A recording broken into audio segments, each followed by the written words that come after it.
Open this up. Tuhin Sinha, national spokesperson of the Bharatiya Janata Party. Karan Verma, political analyst. Vibhuti Jha, ex-Republican candidate, commentator on geopolitics. Sanjay Jha, author, analyst. Vivek Srivastav, IP Singh, national spokesperson of the Samajwadi Party, completes the panel. Sanjay Jha, I want to begin by asking you, instead of going after the ecosystem, mainstream political leaders who are glorifying Nasrallah, why is the Congress finding faults with what the Prime Minister tweeted? His phone call with Netanyahu, after which he said, look, there is no space for terror. Pranesh, I have come on your program on the assurance that I will not be interrupted when I speak, and I promise to you that I will keep my part extremely short. Let me start. I want to make two big points here. Number one, the International Court of Justice and the UN Secretary General, some of the highest positions in the world, neutral, non-political, have called Mr. Netanyahu's government a government that has committed genocide in Gaza and a government that has practiced apartheid blatantly.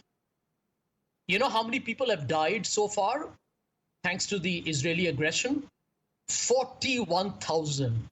Most of them innocent women and children. Guess what Mr. Modi's government does? This shameless government, whose foreign policy can be written at the back of a postage stamp, because there is only one word to write, disaster, so did not support, in fact, abstained from a UN resolution that called for an end to illegal Israeli occupation of Palestine. Point number one. Point number two.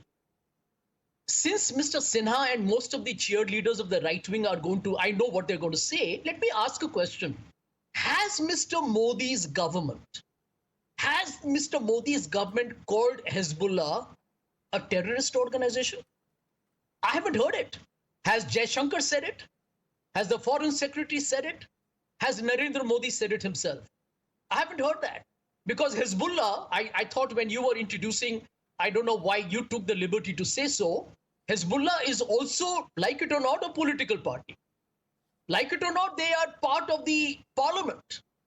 Hezbollah has ministers in the Lebanon government.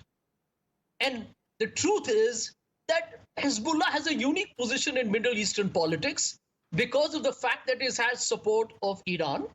And my question therefore comes, is India under Mr. Modi saying that we are not going to care for the issues actually involving Palestinian autonomy because we want to be an American puppet? The truth is that Mr. Modi's government foreign policy is echoing the American policy, which is being driven by defense deals with Israel. Okay. You now, know, Sanjay Jha, 1 minute. Let me ask you this.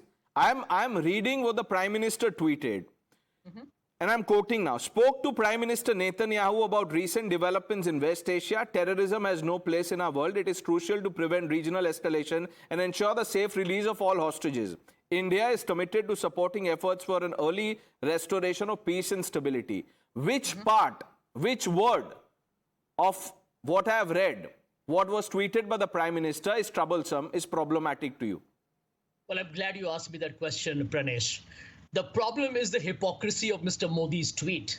The India in the United Nations does not even back a resolution for ending the illegal occupation of Palestine. It doesn't. Mr. Modi says, I worry about terror. Who's doing the terrorism? I would like to take an alternative viewpoint. If under Netanyahu, 41,000 people are dead, why is America and why is India not condemning it?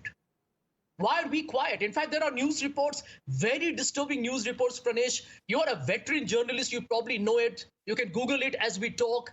That has India been supplying arms to Israel during this Gaza crisis, which means we are equally guilty of perpetrating the genocide that's going on. There are fundamental issues here. You know, Mr. Jha, because you're talking so much about the principle and terror, let me ask you this. In fact, let me quote to you what Nasrallah had said about the October 7 attack on Israel by Hamas.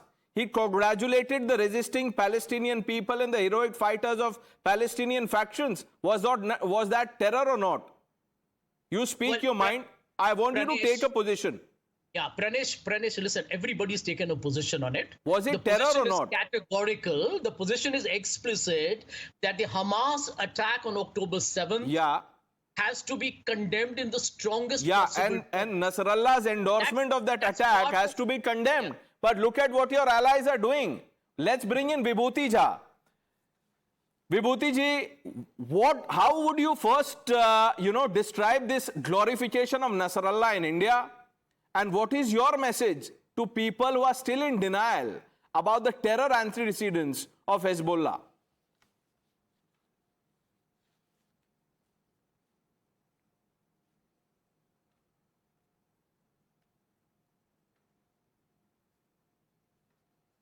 Are you asking me this question? Yes, I sir. do not That's know. for you. I did not hear anything that you were talking about and what Sanjay Jha mentioned.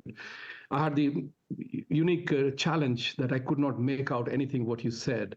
So could you repeat the question again? Yeah, for my me? question to you, Vibhuti Jha, is very simple. There is a situation in our country where many political leaders, mainstream political parties are openly glorifying Nasrallah. They refuse to take this stand that he was a terrorist.